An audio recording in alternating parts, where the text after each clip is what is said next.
അസ്സലാമു അലൈക്കും വറഹ്മത്തുള്ളാഹി വബറകാതുഹു. നമ്മൾ ഇന്ന് നോക്കുന്നത് 3-ാം ക്ലാസ്സിലെ ഫിഖ്ഹിലെ 1-ാം പാഠമായ നിസ്കാരം എന്ന പാഠമാണ്. ശാരീരിക ആരാധനകളിൽ ഏറ്റവും ശ്രേഷ്ഠമായതാണ് നിസ്കാരം. ഇസ്ലാം കാര്യങ്ങളിൽ രണ്ടാമത്തേത് നിസ്കാരമാകുന്നു. നിസ്കാരം ദീനിന്റെ തൂണാണ്.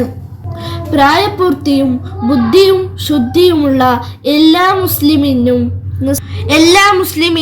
നിസ്കാരം നിർബന്ധമാണ്. 7 വയസ്സായാൽ കുട്ടികളോട് എല്ലാ നിബന്ധനകളും പാലിച്ചുകൊണ്ട് നിസ്കരിക്കാൻ കൽപ്പിക്കുക. 10 വയസ്സായാൽ നിസ്കരിക്കാത്തതിൻ്റെ പേരിൽ അടിക്കുക. ഇത് രക്ഷിതാക്കളുടെ കടമയാണ്. സമയനിഷ്ഠ ആദ്യ സമയത്ത് തന്നെ നിസ്കരിക്കാൻ നാം എല്ലാവരും ശ്രദ്ധിക്കേണ്ടതാണ്. നിസ്കാരം അതിൻ്റെ സമയത്തെ വിട്ട് പിന്തിക്കാവതല്ല.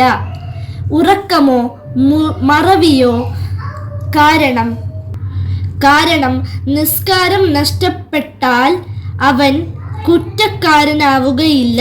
എന്നാൽ അതിനെ ഖളാ വീട്ടൽ വാജിബാണ്. തദ്രീബാത്ത് നോക്കാം. ഉത്തരം പറയാം. 1 നിസ്കാരം നിർബന്ധമുള്ളത് ആർക്ക്? പ്രായപൂർത്തിയും ബുദ്ധിയും ശുദ്ധിയുമുള്ള എല്ലാ മുസ്ലിമിനും നിസ്കാരം നിർബന്ധമാണ്. 2 രക്ഷിതാക്കളുടെ കടമ എന്ത്? ഉത്തരം 7 വയസ്സായാൽ കുട്ടികളോട് എല്ലാ നിബന്ധനകളും പാലിച്ചുകൊണ്ട് നിസ്കരിക്കാൻ കൽപ്പിക്കുക. 10 വയസ്സായാൽ നിസ്കരിക്കാത്തതിൻ്റെ പേരിൽ അടിക്കുക. ഇത് രക്ഷിതാക്കളുടെ കടമയാണ്. 2 പൂർത്തിയാക്കാം. 1 ഇസ്ലാം കാര്യങ്ങളിൽ ഡാഷ് നിസ്കാരമാകുന്നു. രണ്ടാമത്തേത് നിസ്കാരമാകുന്നു. 2 നിസ്കാരം ഡാഷ് തൂണാണ്. നിസ്കാരം ദീനിന്റെ തൂണാണ്. 3 ശാരീരിക ആരാധനകളിൽ ഏറ്റവും ശ്രേഷ്ഠമായതാണ് നിസ്കാരം.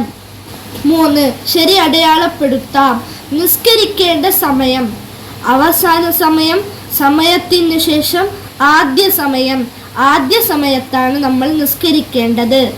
2 നിസ്കാരം പിന്തിക്കാൻ പറ്റാത്ത കാരണം എന്തൊക്കെയാണ്? ഉറക്കം, കളി, മറവി. ഇതിൽ ഏതാണ്? കളിയാണ്. 4 ഹദീസ് മനഃപ്പാഠമാക്കാം. അസ്സലാത്തു ഇമാദുദ്ദീൻ. നിസ്കാരം ദീനിന്റെ തൂണാകുന്നു. അസ്സലാമു അലൈക്കും വറഹ്മത്തുള്ളാഹി വബറകാതുഹു.